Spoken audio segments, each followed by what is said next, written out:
Hey guys, and welcome back to the LAN Party podcast. Today I'm very excited to say that we've got Lukas on. I'm not going to give him a massive intro, I'll let him do that himself. So I'll pass it over to you, Lukas. Thank you, and thanks for having me.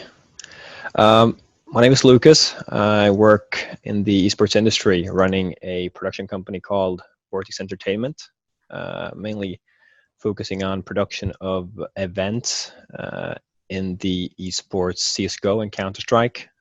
So we do online production, studio production, organize our own events occasionally. Awesome. And other than that, I do a little bit of coaching in CS as well as influencer marketing.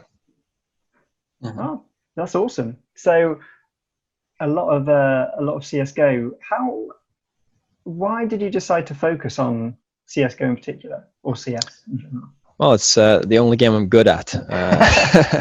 I like to say that's how it all started in esports, and it's the only game I've really picked up and has been able to play over time. I've played a lot of different games, but it's been like 2-3 years max, and then I've grown tired of the game. But CS has always been the game I found most interesting. Yeah, it's quite a I don't think classic is the right word for it, but it stood up the test of time really well as well. It just continues to be amazing. Yeah, definitely. So you say you're good at it. Do you accept 1v1s? Is this an official launch pad for 1v1s against you? Oh man, I have. When I coach, I'd like to say that I've never lost against a student, but as the students get better, then I'll take you on. Sure, I'll take you on. To be honest with you, I am terrible at it. So my main game is Overwatch. And the reason I enjoy that is because I generally play tank or support, so I need zero aim. I just stand there in the way, taking damage, and just like, yeah, I'm contributing. I wish there was a CS role where you didn't have to do anything. Exactly, that would be my ideal role. I don't know, have you played PUBG before? Yeah, sure. So when I used to play that with some friends, this is going to show how terrible I am at like game mechanics. Is they used to nickname me as a level 4 backpack. Oh wow! Yeah, you can be the driver as well. Yeah, literally. They're just like, just you drive and we'll do all the work. Yeah, no, I relate. So, when did you get into esports? Like, what was the? Well, I'm comparably young, if you compare it to other people full-time in the industry, and I started out. I got into the business side of esports comparably late. I'd say it was probably around 5 years ago. Okay. And I started out as a CSGO caster. That's how I got my first contacts to tournament organizers and just people in the industry in general. Yeah. And at that time I also worked voluntarily with an esports organization in Portugal. Wow. So I think I started out taking the route that a lot of people wanting to get into the industry take, with the working with organizations, a lot of voluntary hours put in. Of course. Mm-hmm. It seems to be that way. It's kind of, I've said it on another podcast as well, that it seems there's about 2 entry points. It's either you do the kind of long, hard hours, voluntary work, or you've already got like 20 years experience in something that's related, like event management or something. So it's just, I can transfer those skills into it, and I'm already really good at that. So it kind of fits in well. So how did you? Yeah. Could you tell us, how did you get into gaming? How I got into gaming? Probably friends. Had friends starting to play. Minecraft was the first like PC game I played. Had some friends in was it like 7th or 5th grade or something. It was like 10, 11, I guess. I started to play, and they got me to play, and it was awesome. I mean, before that, I've only the only experience I had with games would be like Farmville, or playing like Wii Sports, something like Nintendo. Like casual. Yeah. But yeah, I really liked Minecraft. That's what also got me into, like, I had my Minecraft YouTube channel, made some very awkward Let's Plays that are deleted many years ago. Never gonna dig them up. So yeah, that's how I started. And then after Minecraft came League of Legends for a few years, and then Csgo. That's it's quite a leap from That's Minecraft cool. to League of Legends. Yeah, Actually, I was just following along, basically. My friends started playing League of Legends, and I came along, basically. I never really took initiative of finding new games or whatever. Of course, it's the nice aspect of gaming. It's social as well. It's not just 100%. Yeah, I actually think lots of people actually started playing Minecraft as their first game.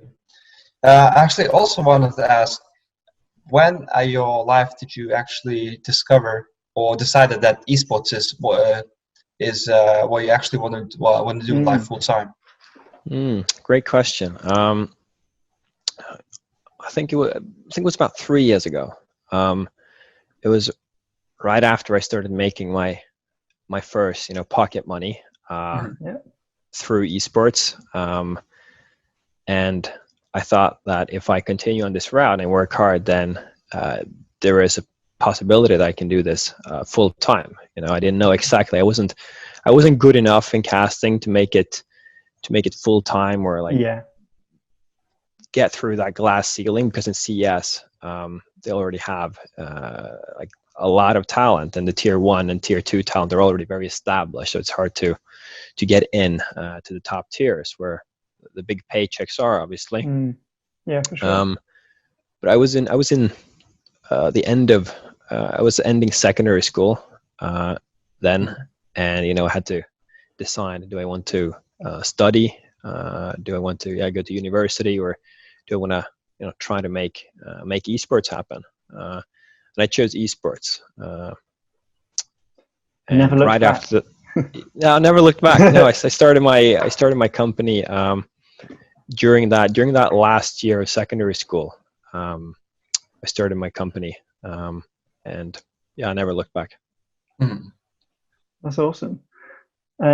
So how did you initially kind of get into casting then? If you self-proclaim you're not great at it, what was the leap it was to awful. Get into that? It was terrible. Wow. Okay, it went from I'm not great to I'm terrible. I mean, a lot of hard work there as well. I was actually it was been back when CS gambling was big, so every underage kid in Sweden pretty much were betting skins, taking their spare cash, buying skins and then playing like roulette or match betting, basically casino.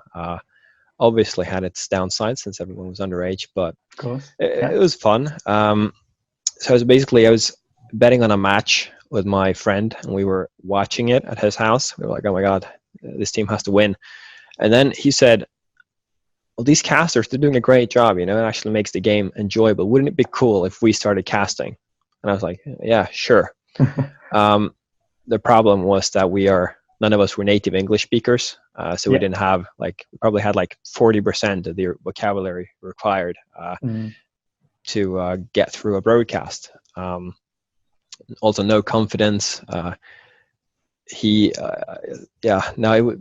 was not good, basically. It was really, really bad. And first streams, voluntary, of course, we got a lot of hate. Like there was one out of 500 people, said something positive. The rest were just like, wow, this is...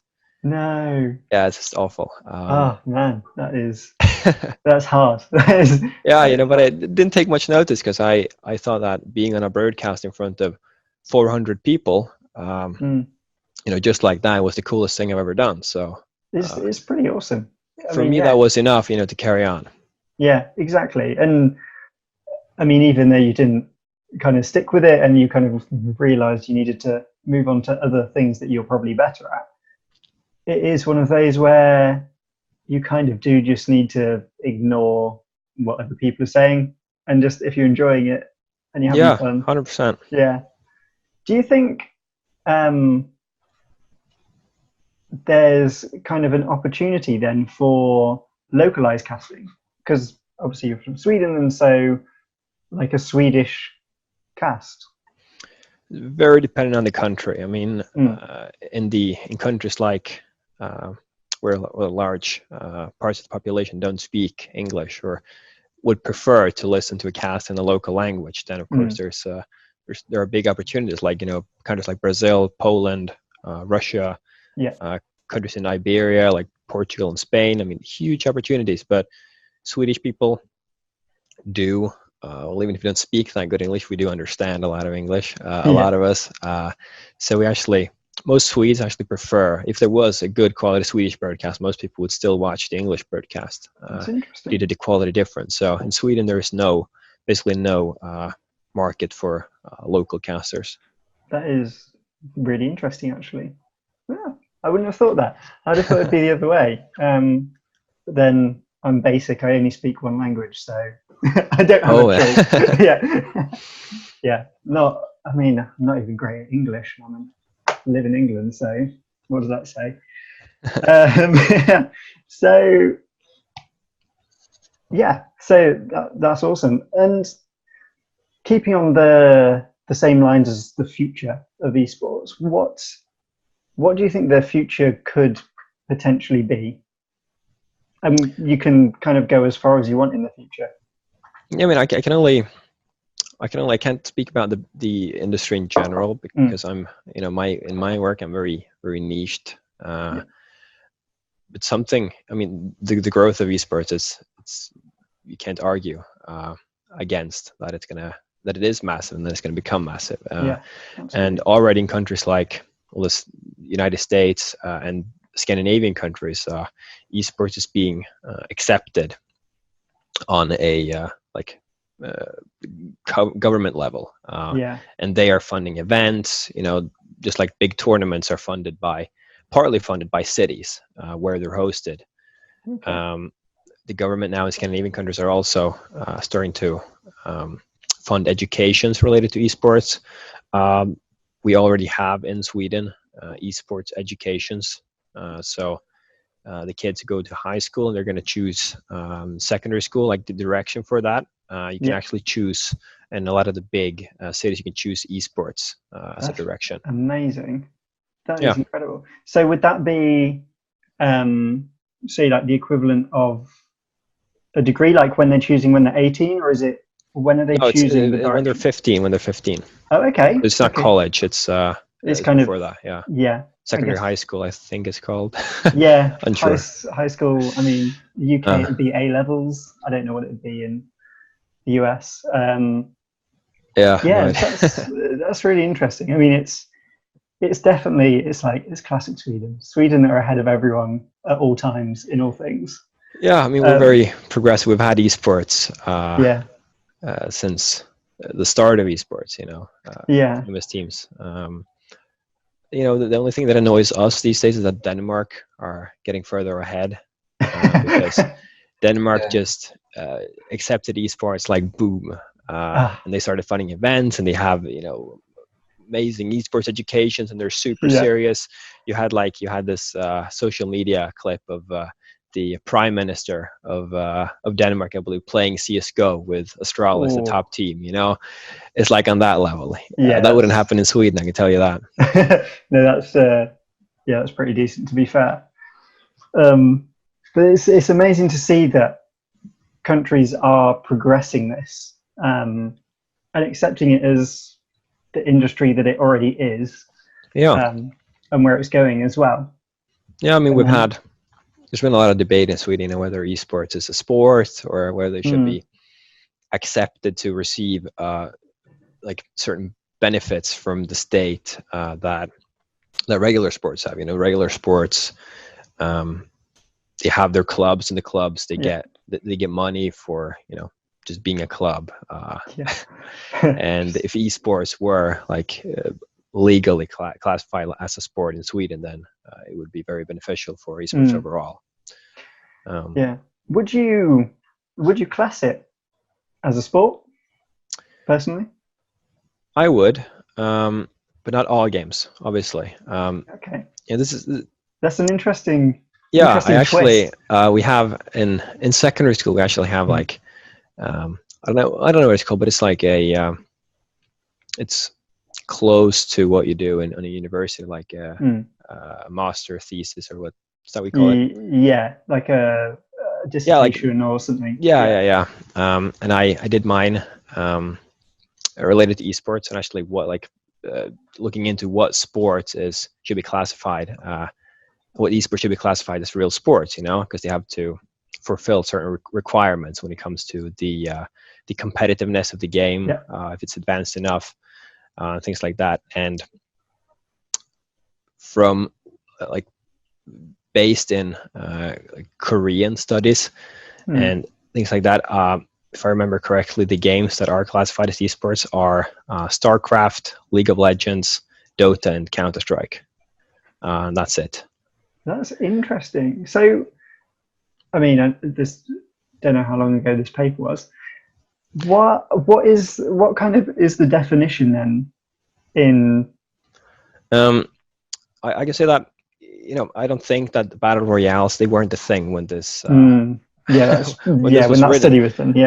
But there were still games with battle royale style, with the same kind of build up and mechanics. And I think why I personally wouldn't classify battle royales as esports are not because they're not because they don't have a competitive scene or because there's not enough prize money, because Fortnite there's obviously a market, a sizable market, but it's basically because there is the element of luck. It's too big, basically. So too many factors, like where you jump, what loot you get, a lot of things that could impact the outcome of the game that doesn't have to do purely with the actual skill of the player. Exactly. Yeah. Okay, that's interesting to know. Like the skill kind of defines, like you're saying, whether it's an actual sport or whether it is just this competitive gaming esport. Yeah, that's how I look at it, at least.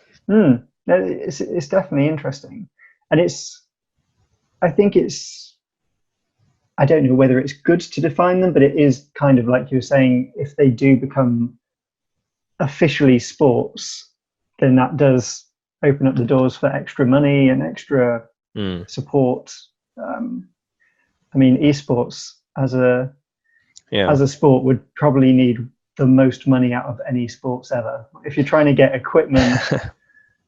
Yeah, for sure. And that's also why I think it's important to define which games are esports and which aren't, because if you open up the door completely and say that, okay, well, battle royales they're esports, and then you say that then you go even lower, and then you say that games like all fighting games are esports, and then you go like to Super Smash Bros. And you say that's an esports, and if you go that far, down that path, I think that people who are not into games and esports, they will look down at esports, as a whole, because there's no actual line between what's competitive or what fulfills the requirements and what's just games for fun. What is actually an official esport and what's Farmville or whatever it is. That's I like it. So you kind of went from playing to casting, and now you're creating events. Yeah, I'm a bit of an all-arounder, I'd say. That's something that you sort of have to be, because the gap from me starting out, knowing how to do one thing, and going from there to full time, it's a very big leap. And a lot of freelancers in the industry, if I just focused on design, and I wouldn't be the best designer in the industry, because then I would be full time, of course I'd be hired, but let's say I'm a decent designer and that's all I have, maybe that's like a few $100 a month if I'm lucky. Let's say I'm a good designer and I'm good at video production and I'm a good video editor, and you add, other things that you're good at, then you can actually sort of create your own, full-time job as a freelancer. And that's how I started out. Okay.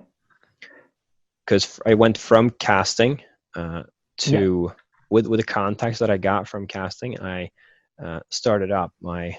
It was an official company, it was just like a little org of my own. Yeah. It was like a casting agency, So from being the caster, I talked to the companies that I had casted for, and I said, "Hey, what if I am in charge of the English production, and I make sure that there are casters there on time for every game, and that they know what's up, they have the graphics set up, and all that. I take that work off your hand, and in return, the money flows through me, and then you can take, percentage cuts, things like that. So that was sort of the first step I took into the actual business side of esports, from just being a caster to actually starting to do business. Okay. And so do you think that in the future there's going to need to be more specialities, though? Because obviously you can kind of do a little bit of everything, but do you think you're losing something in terms of, like, if you did full-time design, you could potentially be a lot better as a designer? Do you think that's something that would help in the future, or do you think at the moment people still need to kind of have that all-round aspect? I think it's very dependent. I mean, if you're really good at something and you're a really good designer, but you're not good at a lot of other things, like you're not all right. I think it's very individual and dependent on the person. Some people who are naturally super gifted at designing things, they're amazing in Photoshop. Then, of course, focusing 100% on that is probably the way to go forward. But for me, with a goal in my head of eventually having esports as a full-time career, I had to find new ways of moving forward. When I had my super small casting agency, and I realized that, okay, well, now I'm making a few $100 a month, but I can't get it any further because it's only the lower tier events that would need a lower tier. Yeah, exactly. And like, there's no way I can scale this. So then I was like, okay, what if I organize my own tournament? And I was lucky. I was fortunate enough to have some great contacts and people who helped me out. Like helping me understand how to organize an event, and having these contacts, so actually being able to put up an event. And it was actually a sponsor I worked with who took a bit of a leap of faith on me. I'd never organized an event, no real track record. And they were like, what was it? They were like, yeah, we're going to give you, I think it was $3,000 to organize an event. Just leap of faith. Yeah, that's a pretty decent leap. And it went well. And after that, I got $5,000 to organize an event. Awesome. And then it continued like that. So I'd say, I was fortunate, but it was obviously it's because of hard work as well. Yeah, it's those connections you've already kind of built up. So they trust you, they know you, and so absolutely, that leap of faith is a little bit shorter. This voluntary work obviously gives you contacts and sort of a face in the community where you're working, and it was great to have it. Served me well, definitely. Yeah, exactly. So when you're organizing events, would it be you who's like, I want to do an event, I need X amount to kind of make that happen, or was it generally them coming to you and saying, we want an event? I wish. And in my dream world, the sponsors, they would, the sponsors, they come to me, they're swarming around me and say, Lucas, we want events. Here you have money, please do it for us. It's more like one sponsor, and then you have 5 tournament organizers asking them for money, trying to make the best concept and show the best pitch deck to actually get the money to do it. Especially in CS where I'm focused, it's very, very competitive. So it's more you reaching out to the sponsor, trying to figure out what they want, and you try to design an event that's within the specific sponsor's budget range, and you design a format that will give the benefits that you want. So if with a longer format, you get more content. If the sponsor is content oriented and wants like content for their social media or whatnot, that's the route you can take. Or you take a shorter format with better teams, so you have the same viewership, but you push down the costs. Very, very dependent on the sponsor. Oh, that's an interesting way around it, actually. How do you so is with CSGO and kind of organizing events with that, is it fairly open with what can you kind of do whatever you want in terms of the event, or are there any limitations you face, particularly from publishers or the sponsors? It's very special in CS because it's one publisher that matters. Pretty much, if that one publisher approves to have your tournament and your content published on that site, then everyone else, everything else will just come. That's the one obstacle you have to defeat. And that site, of course, it has some limitations on tournament organizers. I mean, it has to. You can't use any format. And it needs to be a tournament of a certain size, so it's worth for them to publish, obviously. But other than that, it's pretty free. You can design the event with teams from like any country, any region. Pretty free with formats and those things as well. Yeah, are they generally kind of remote events, or do you do them get a stadium? Oh yeah, no, it's not. It's not on that size. No, it's mostly remote events, and for the most fun ones are obviously when you have like your partner with a big event, you get to do rent a studio somewhere and fly in people, do like a proper studio production. That's always that's really great. That is amazing. Or when it's something whenever it's offline related and it involves traveling, that's the best. That's the best part of esports, of having a job that enables you to travel and meet new people. And exactly.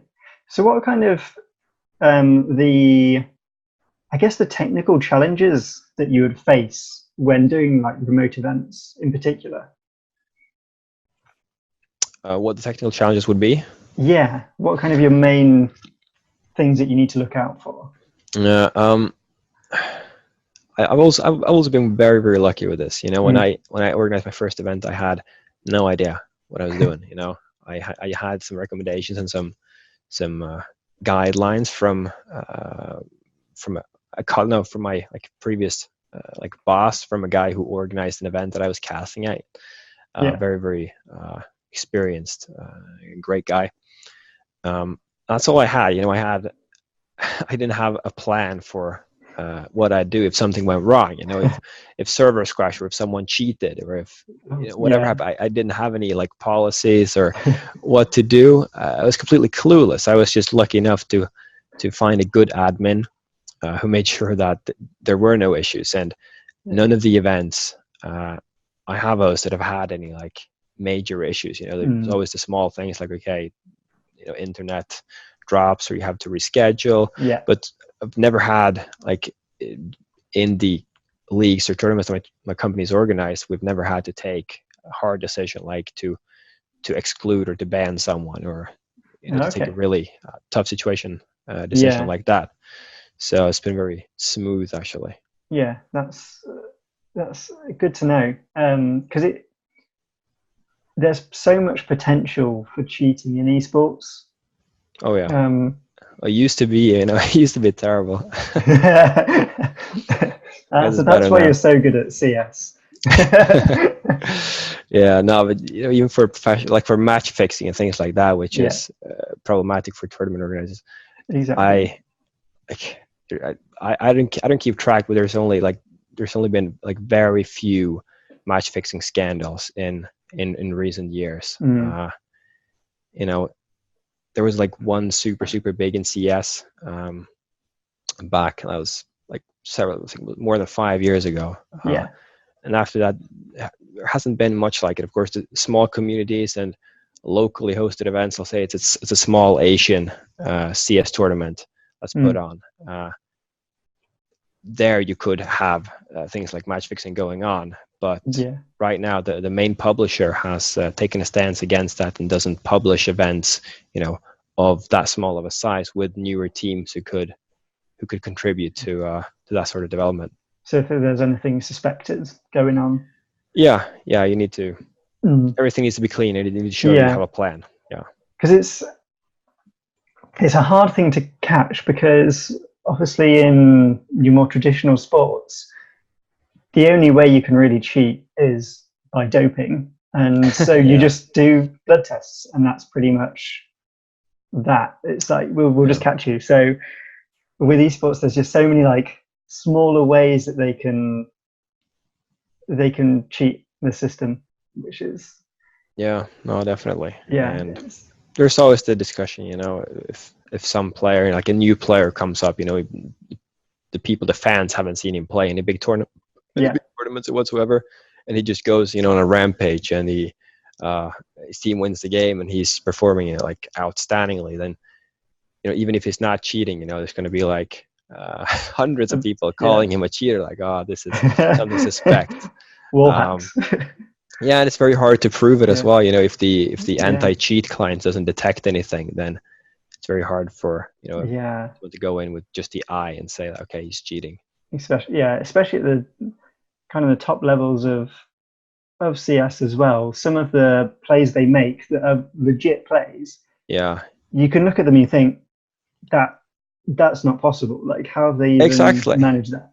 Exactly. So, and when you know that professional players, they can pull off plays like that, then it's harder to detect as well. And, you know, if a professional player, just a very highly skilled player, downloads a cheat, it's not as noticeable because they know how to move and to do things like, you know, to make it seem natural. Even if they see someone through the wall over there, they're not going to look through the wall. You know, they'll act normally because they're good players. If you have a new player, a noob, downloading cheats in a wall hack, then you'll see immediately that he's cheating because he doesn't know how to hide it. Yeah, exactly. Like if I went on CS now and downloaded some cheats, it'd be so obvious.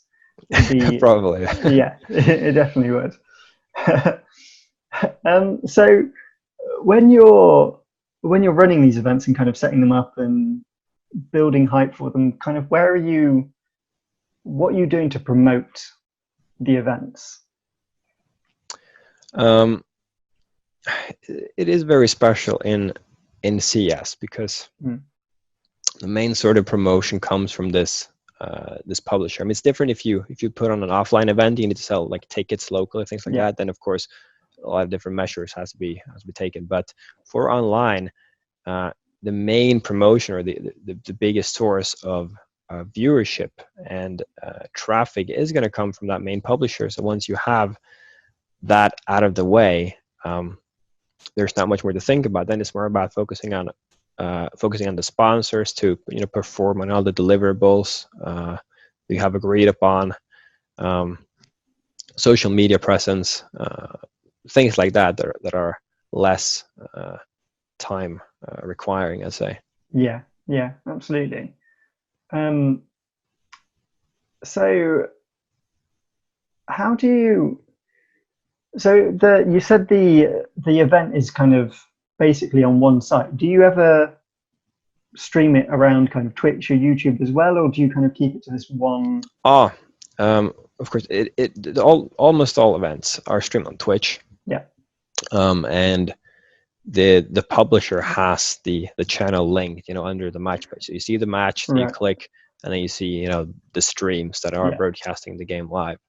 So it's Twitch that almost you know, everyone under tier 1 are working with. Even tier 1 most uses Twitch because it's the best. But obviously, if Facebook wants to throw in a few millions, you know, to have it on their site, some tier one organizers are not going to say no to that. They'll make deals occasionally with like Facebook and YouTube. Yeah. Why do you think Twitch is necessarily kind of? Do you think Twitch is a better platform than YouTube or Facebook for doing these events, or do you think they're all roughly the same? I mean, I personally like boycotted watching events on Facebook. Not necessarily because like I know that there's a worse, like the quality is worse, because I'm not sure. You know, I've read things that you don't have the same quality on Facebook. Things like that. It's just, you know, Twitch is they used to have like sort of, you know, monopoly, and they are the go-to site for people who want to watch live gaming. You know, YouTube obviously has, you know, has the live content that isn't live. You know, then they're dominating, but for live streams it is Twitch.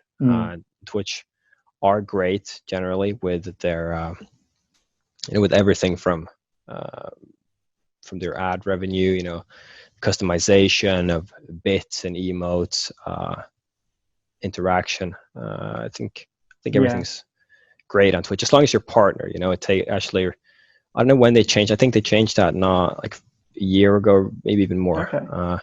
That if you're not a partner, you're not allowed, or you can't stream in HD like in 1080. Like you had to your stream were lower quality if you didn't have the partnership. That's really interesting actually. It's quite a cheeky little move, but I guess it makes sense. What do you think because there's Mixer now, is it Mixer? Yeah. Do you think they're going to be able to take the live streaming crown? What do you think about them? No, I don't think they're gonna, you know, be able to win a battle against Twitch, unless Twitch do some major fuck ups. We can say like that, because they have. I mean, people have been very pissed at Twitch from time to time, as recently with, you know, content creators being banned. You have their inconsistency in the, you know, enforcing of their rules. So you have some streamers getting banned for this and that. They don't get unbanned. Then you have, well, what was it? This thing that blew up, Alinity, this streamer who threw a freaking cat over her head and she didn't get banned. You know, basically a lot of things upsetting the streamers. And Mixer have the, you know, they contracted some big names like Shroud. What's Shroud? Shroud, for example, and others. And I think that, sure, I mean, it does sort of give them the viewership that they bought, because they bought in Shroud and they will get a lot of viewers from him. But I think that they'll only get, you know, his biggest fans, you know, the guys that are really, you know, big fans of him. They're not going to get the people who just roam around Twitch just to see, you know, some good streams, because I don't particularly enjoy watch streamers to the extent that I would, you know, I have my favorite streamers and would watch them like for hours. I don't do that. You know, if I'm bored, I might go on Twitch and roam amongst the top channels, you know, for games that I like. I'll just pick one, you know, just a casual Twitch user. And if Shroud isn't on there, you know, if Shroud's on there, I definitely go to stream. But if I know the Shroud's on Mixer, I wouldn't bother going to Mixer and registering just to see him play. You know, so I think there's a big loss of viewership for these streamers since they've moved most people have Twitch as the go-to platform, you know, for watching live content. It'd be interesting to see what his viewership, how his viewership changed from moving from one to the other. Yeah. If it did drop dramatically, or kind of how it's. I have one example. I've been working with a very big streamer in Brazil. He actually got banned from Twitch. He started streaming on a new platform called like Nimbo or something. Completely, I'd never heard of it before. No. And you really see that his viewership is impacted. I think it's decreased by close to 35%. due to this change of platform. So yeah, that's pretty heavy. yeah, no, it is for sure. I guess it's like you're saying, you will have some diehard fans, but when you think of streaming, the first place you go to is Twitch. And then that's where you find the people who you might really want to follow. And then if they decide to go to Mixer or whatever it is, then you might follow them. But to start with, pretty much everyone goes to Twitch. Yeah. I mean, if Mixer have, an endless source of money and they can get like all the top names in all games, from Twitch to Mixer, then I of course, with enough money and resources, there could be a change on the throne. But I think that if we'd see a development where Mixer continues to try to get in big streamers to their platform, I think that Twitch, would take the same measures to keep them. Yeah, a fight against Amazon isn't one I'd want to fight. Exactly. And it's great. It's great that there is competition, because then if Twitch does a lot of things that the streamers and the users don't like, there's always the risk of them leaving if there is a viable competitor out there. Yeah. So competition's healthy because then we, the users, are gonna win in the end. Yeah, exactly. Like when Twitch got bought, I was half expecting Amazon to kind of roll it into their Prime Video, and I was like, that would be just awful. That would definitely kill it. But they've not done that yet. So it's like when Google bought up YouTube. Yeah, like you had to get a Google account, and a lot of things changed, and a lot of people being pissed about that. It's not right. Yeah. And YouTube is a mess in itself these days. Yeah, it's great, but it's also not. It's there are things happening with YouTube that aren't great for streamers or people who are doing gaming. Just general content creators. Definitely, with the amount of ad revenue that's being taken away, because someone curses on a stream, and like, okay, well, this ain't family friendly. No ads for you. It's exactly. It's a bit ridiculous. Yeah, and then there's because they've recently introduced this under 13 act that you have to put a certain disclaimer at the start of your videos. Oh yeah. To say if it's for over 13s or whatever, if it's safe, which again is an absolute nightmare. I mean, I think one of the things that made YouTube so incredibly popular, or started winning against classic TV, when it comes to getting the viewers, was that YouTube allowed everything. You could find everything you wanted. Some edgy content, that they would never air on TV, ever in 1,000 years. Even you could find that on YouTube, and people with a little edgy humor, you could find that type of content where you could find everything, And now when they're starting regulating what content's allowed and what's not, it's just it's not good. It's not. No, it's not ideal.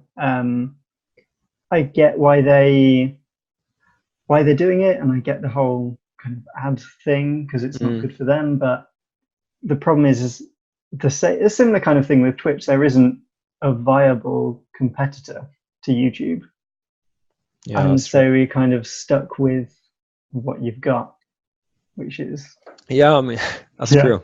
It's not much to do. I mean, no. The same for the content creators, like YouTubers, they can complain all they want, but in the end, it's not like they can move to another platform and get paid the same or have the same viewership and traction. It's not going to happen, So they'll complain all they want, but they have no choice but to stay, make content. Every couple of months, make a complaining video and then carry on with their regular exactly. I like how they have combated it, with introducing Patreon and different methods of funding the content, because that's really good, because some creators who they're pretty much always got demonetized, they found these ways of funding their content creation, which is great. But then YouTube took other measures like even if a video got up on trending, Yeah. got spread around and people sharing it, YouTube basically forced some videos that they didn't like. They just, whoop, there Yeah. it went up trending, there it Oops. sort of disappeared. Yeah, Yeah. no more views on this one. Just pretty much hit it.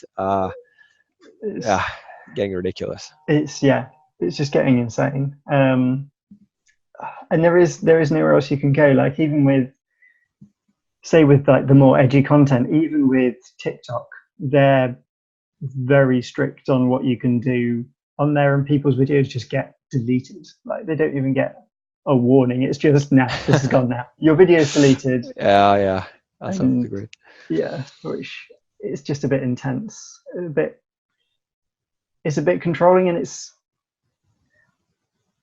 annoys me for a few different ways. Obviously, it's just kind of general freedom of speech, but it also starts pushing people into this rabbit hole of content that YouTube and Facebook and whatever have decided that this is what people can watch and this is what people like. Exactly. And it doesn't give the chance to explore other options. I find it with Netflix as well. The recommendation list, I'm like, it's just the same stuff, and I want to look at something different for once. Oh yeah. Yeah, no, 100% agree.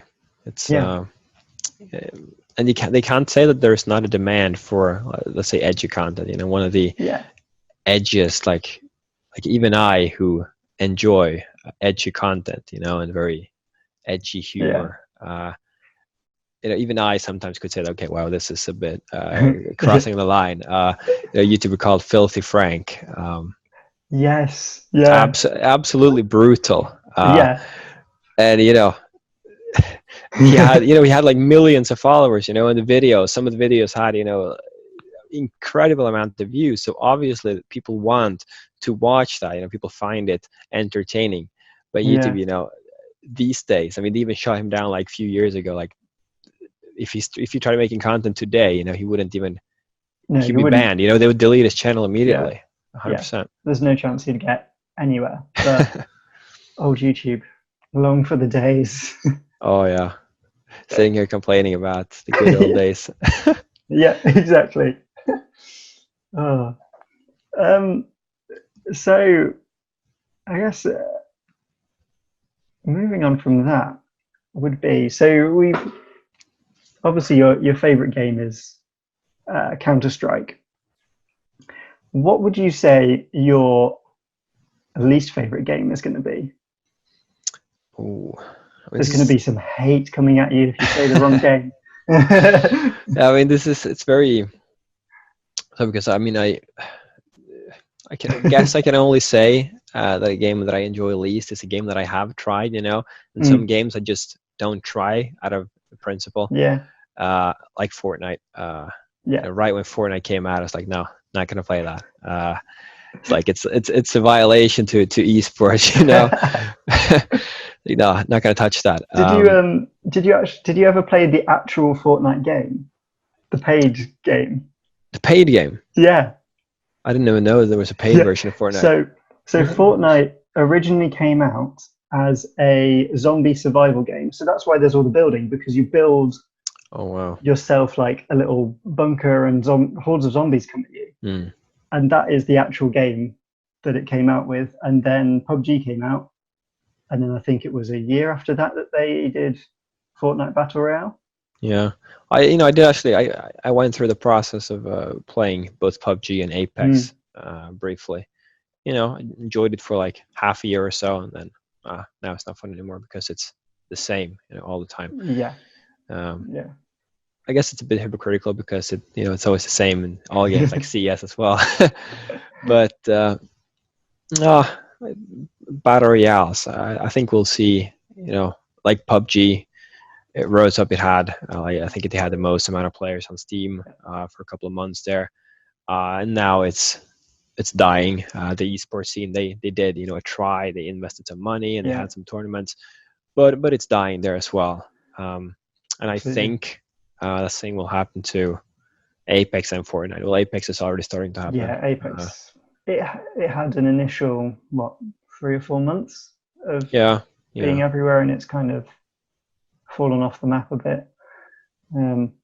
that could be a good battle royale joke. But yeah, I think Fortnite are doing well at adding new content and trying to keep it fresh. But they are trying their best. I mean, they have things that Apex and PUBG didn't have. They have the different seasons. Yeah, which is really good. And they find their ways of mixing it up. And now when Fortnite's gotten such hype in normal media, like even in Swedish newspapers, there were titles like some 13-year-old Argentinian boy won like 9 mil, things like that. I don't know the numbers or where they were from. You get the idea. So people are like, even my like I had colleagues or like old friends or parents, who were not involved or into gaming at all. They were like, "Oh, I read about this Fortnite thing in the paper. What's that all about?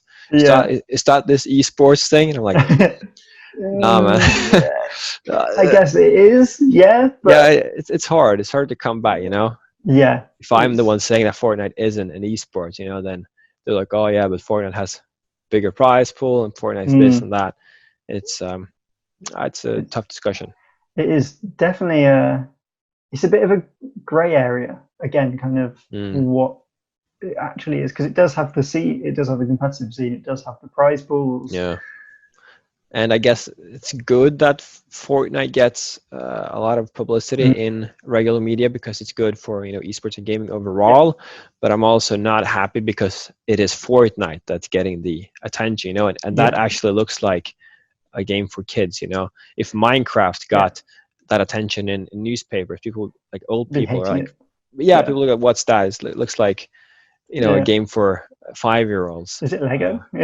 Yeah, exactly. It doesn't, I don't think, cast a good light on esports as an industry. Yeah, it's true. And I think that is one of the reasons actually Fortnite is winning quite a lot, because of the style of the game design of it.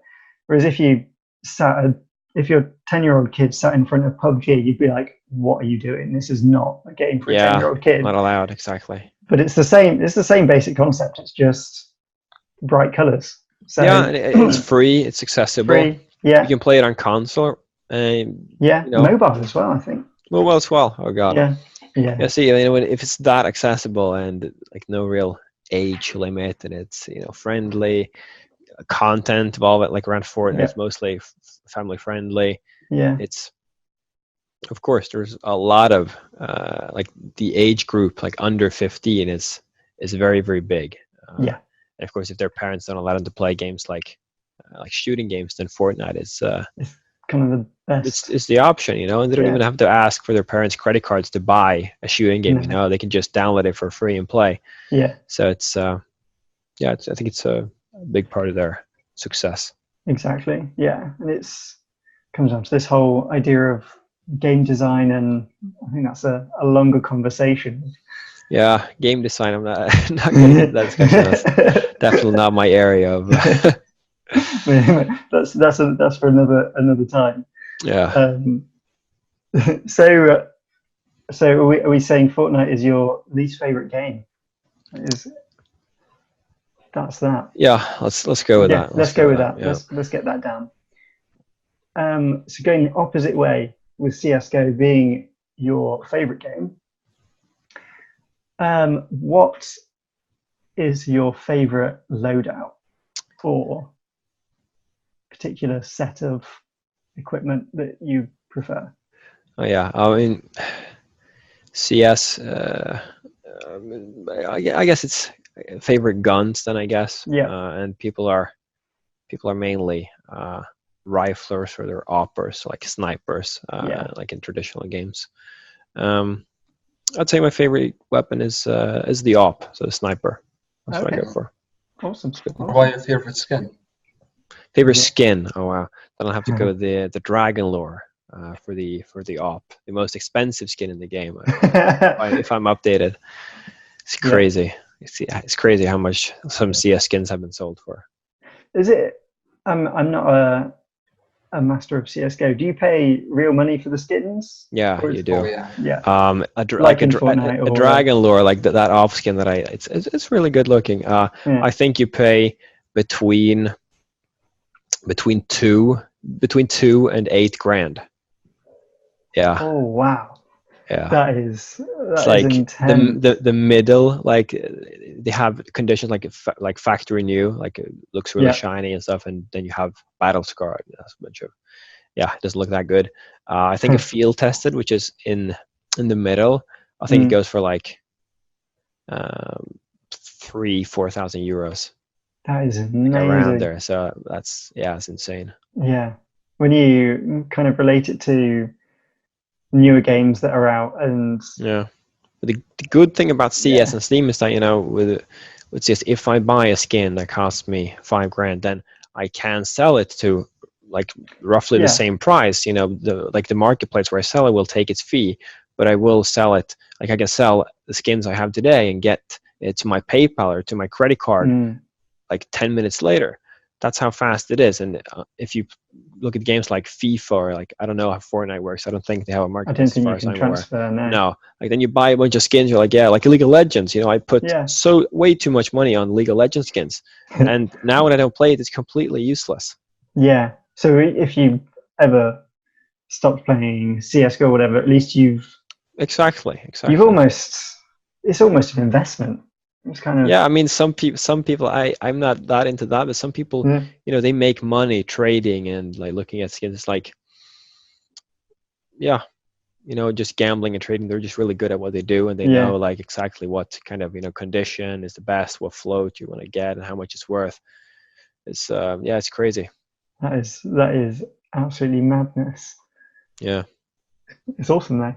It's good to see it is. these kind of things. It's something that helped CS:GO, you know, and CS:GO had like, it was super hyped up like 3 years ago before Valve decided to, you know, restrict the selling and trading of skins.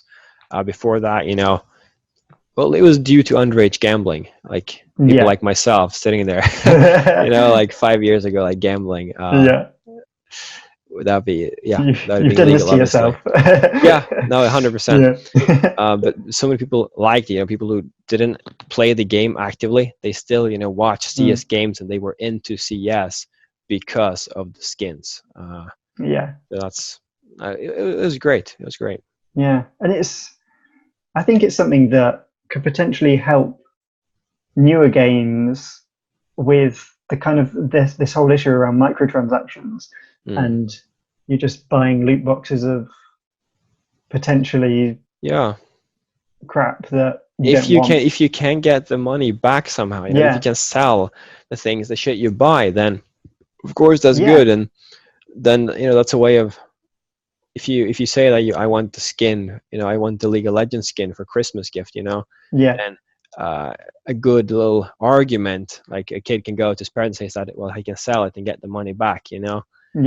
So it's not kind of just lost. Yeah, it's not just wasting money, Yeah. because frankly, that's what you do in games that where you can't sell it.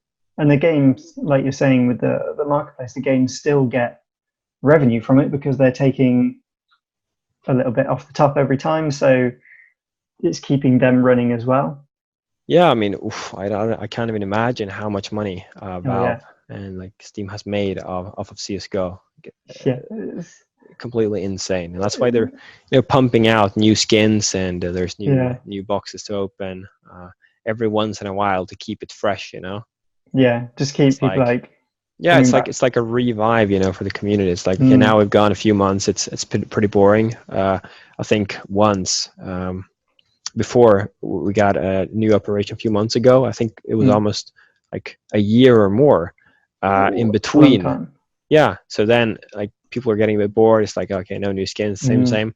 And then when these new things drop, okay, new skin collection, new update, then you have all the YouTubers, all the content creators, everyone's, you know, just all over it, and the numbers just spike, and the interest is up there again. So it's really good for the game that we have this kind of thing. Like with kind of like with the Netflix Witcher series, it's like I can't imagine how many downloads the Witcher game has had since that series came out. Yeah. It must be amazing. And it's quite an old game, The Witcher. It's been out for a good 7 years, I'd say, 7 or 8 years. It's like we talk about old things. I guess 5 or 6 years. Yeah, And if someone like checks all the time related quotes I made in this podcast, it's gonna be like, I swear to God, it's completely off. Yeah, there's like, guys, it was like 20 years ago. Just like, yeah. So, oh gosh, time goes by. So I'm going to wrap it up with one last question. Sure. Which is probably the most poignant question you'll ever have, which is, what is your favorite gaming snack? Or beverage? Beverage. We have a soda stream. Yes. Very convenient. So I don't have to go and buy sodas or sparkling water, whatever. I just get that, put it in the fridge for 10-20 minutes, and then I have soda cold or beverage, whatever whatever I want. That's definitely the favorite. The favorite to recommend. What is your favorite soda stream flavor? Probably just Coke, just regular Coke. Yes, I was hoping you say that. It's definitely a favorite. I have seen they've brought out some like fancy versions of their flavors recently, which I'm tempted to try, but they're about double the price of the normal ones. So I'm like, wow. Yeah, I tried some new like energy, like sort of some energy thing, and it tastes ish like Red Bull, I guess. Oh, okay. It was pretty good. Yeah, they get pretty close. They're never the same, but they're never the same. But obviously massive price difference and convenience and everything. And environmental. Exactly. Just get on that environmental. Yeah, that's where I was going. Yeah, of course. 100%.